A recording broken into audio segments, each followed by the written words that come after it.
Hello and welcome to the Carl Jackson Show. This is your daily dose of objective truth in a world of confusion and lies. We've got a bang up show for you today. We're going to be talking to a Maha mom. We're going to see, or we're going to just take a look at all of the wins that Trump has mounted up this week. And I believe they're wins for America, not just wins for Trump. And I believe that the Biden administration and the left has dug us into a deep hole, whether it's foreign policy, whether it's the economy, and also, quite frankly, DEI and racism, which is something that I want to talk about right now. I want to talk about a trans cult. That's right, a transgender cult that you may or may not have heard of. But first, before I do that, there is a documentary that is being made by the ladies or the women at the Independent Women's Forum that interviews a gentleman. His last name is Ellis, and forgive me, I forget his first name at this point in time, but it details how DEI almost killed President Trump. He was candidate Trump at the time, former President Trump at the time, now Trump 47 or President 47 at this particular time, but in Butler, Pennsylvania. And that's not even to mention, we're not even mentioning what happened at his golf course with the guy Ryan Routh or Ruth that sat up and built a bird's nest on a golfing course and literally, I mean, was able to, if he wanted to, take out the president. I mean, just camped out there, camped out at a golf course. It's absolutely insane. Well, a Secret Service agent or former Secret Service agent is telling the dirt or sharing some of the dirt and how this has been a problem for years within the Secret Service. And he thought this day was coming, what we witnessed at Butler, Pennsylvania, that this day was coming for a long time. Now, I want to take you back to, or actually, I want to take you to this transgender cult. Now, I know this sounds crazy. This is something that I even debated about talking about, to be frank with you, not because I don't want to bring you the truth, not because I'm scared to bring you the truth. I just wanted to make sure that it was true. But a journalist by the name of Andy No came out and reported on this a couple of weeks ago. And I trust Andy No. He's been a great journalist. He was he's the young gentleman, Asian descent, who traveled to, can't remember if it was Portland or Seattle, wherever it may have been, and literally Antifa. He was documenting what Antifa was doing, destroying the country, and literally got a concrete shake thrown at his head and had to be hospitalized, and that was captured on video. But nonetheless, he's been reporting, and he's a great reporter. He's been reporting ever since his recovery. But one of the latest things that he's been reporting on is this Zizian trans cult that's connected to multiple killings, including the death of the Border Patrol agent in Vermont that was killed at the time or right near Trump's inauguration. So I do want to talk about this. Now, I sat there and I wonder, why is it that the left is so obsessed with the transgender movement? And one of the obvious reasons for me is because the left likes to check boxes. They like to check new victim boxes. It gives them someone else that they can, another group that they can ask for donations, another group that'll work for them, another group where, elites will feel, like they want a virtue signal for, if you will. Oh, we support them, we're compassionate. I don't believe it's compassionate to buy into anyone's delusion. I really don't. I feel sorry for a lot of people that struggle with gender dysphoria, but I also believe that a lot of the trans movement that we see is social contagion because it's become so popular, especially after the COVID lockdowns that we experience here in the United States. But I want to bring you this story. This is from the Federalist. Originally, again, this was reported by Andy No, an independent journalist. I believe he's with the Post Millennial. I'm not exactly sure at this particular point, but some of the reasons why I believe the left is so obsessed with the trans movement is because, one, they are obsessed with depopulating the earth. They might blame climate change or whatever, but they really want to depopulate the earth. I believe that's the reason why they're so obsessed with abortion. I believe this is the reason why they're obsessed with the trans cult or the trans movement as well. I also believe that what's obvious to me is, on a spiritual level, they want to undermine God. I believe God is the Jesus Christ, but I believe they want to undermine God. I believe they want to undermine religion in our nation, and that's another reason, and traditional values, I believe, and the traditional family, because these are the ideals, if you will, that stand in the way of the left. They have to dismantle these structures as they exist today. All right. So in order to they want government to be supreme. Well, how do you do that? You undermine God. And I believe that's one of the things that the left wants to do as well too. But something else that we don't talk about is, and I'm just going to speak bluntly here, the left understands that crazy people will do crazy things. Hakeem Jeffries and Jeff, I'm sorry, Gabe. I don't know what number that clip is of Hakeem Jeffries. Unfortunately, I do not have my clip sheet with me. But if you could find that, I would appreciate it and let me know. But if not, I'll just take the time to explain it. You had the Speaker of the House, the minority. I'm not the Speaker of the House. Forgive me. The minority leader of the House, Hakeem Jeffries, come out over the weekend.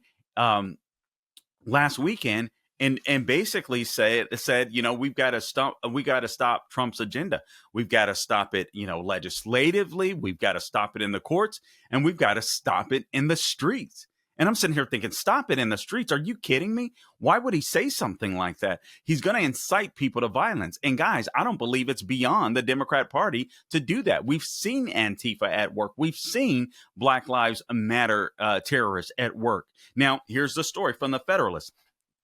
Multiple deaths, including, this is the summary, including the Vermont shooting of a Border Patrol agent, have been linked to members of a transgender cult dubbed Zizians. So remember that shooting that we had in northern Vermont at the border. According to Andy No, this was just one killing in an intricate web of deaths across the nation that was connected to this violent transgender quote. Here's a quote from Andy No. Witnesses, contacts, and journalists trying to reveal who the members are and where they may be are at risk of violence. He goes on to say, and I quote, "I hope law enforcement does anything and everything it can to dismantle this terror group," close quote. Now, here's where it gets really convoluted. Teresa Milo Consuelo Youngbolt, a female student at the University of Washington who identifies as trans, is accused in the shooting death of the Border Patrol agent. So you have a female student accused of the shooting. David Malin, an Air Force veteran on the side of the highway, David Malin is the name of the Border Patrol agent. He was an Air Force veteran on the side of a highway. She shot this guy on the side of a highway. Agents returned fire, killing Youngblood's companion. Youngblood's companion was a German national, Felix Ophelia Bachholt, a man who identified as a woman. So I want you to understand this. You had a woman identifying as a man, a woman, dating a man that identified as a woman. I'm sorry, guys. If you think that's normal, I don't know what to tell you. But while investigating, so basically you had a heterosexual relationship with two people that didn't understand they were in a heterosexual relationship.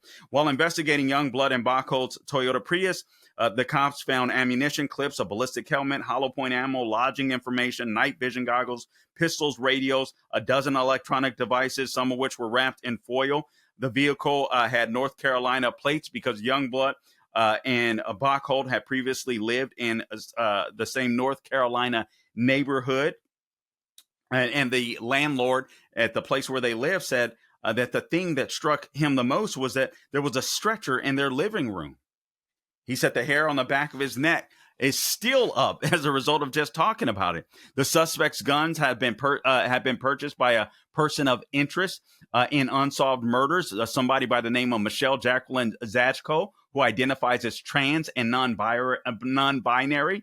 Zachko's parents, Rita and Richard, were mysteriously killed in Pennsylvania 2 years ago. Zachko had purchased land in Vermont close to the deadly shooting, and had connections to a cult led by a man named Jack Lasota, who claims to be a woman and has gone by the nickname Ziz, as well as the name Andrea Phillips.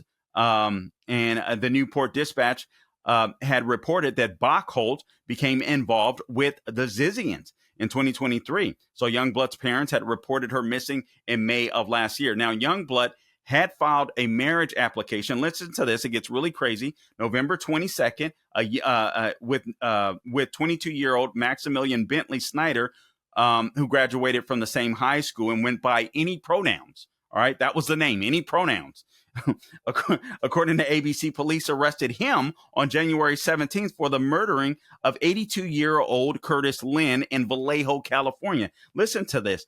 Lynn, apparently, you had some of these trans that were camping out on his property, squatting on his property. There was a confrontation where Lynn, the older gentleman, shot and killed one of the assailants, and then he was attacked and miraculously survived after being stabbed multiple times, had a sword impaled through his chest, and ultimately lost his right eye. He was getting ready to testify against him when one of the trans cult members murdered him.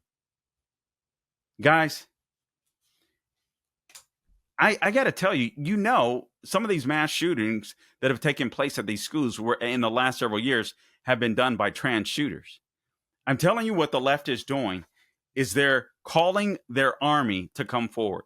And we have to be really careful with this issue because the left they're dangerous. We'll be back. Hey, Carl Jackson here for My Pillow. For years, customers have been asking if My Pillow sells cross necklaces like the one Mike Lindell proudly wears every day.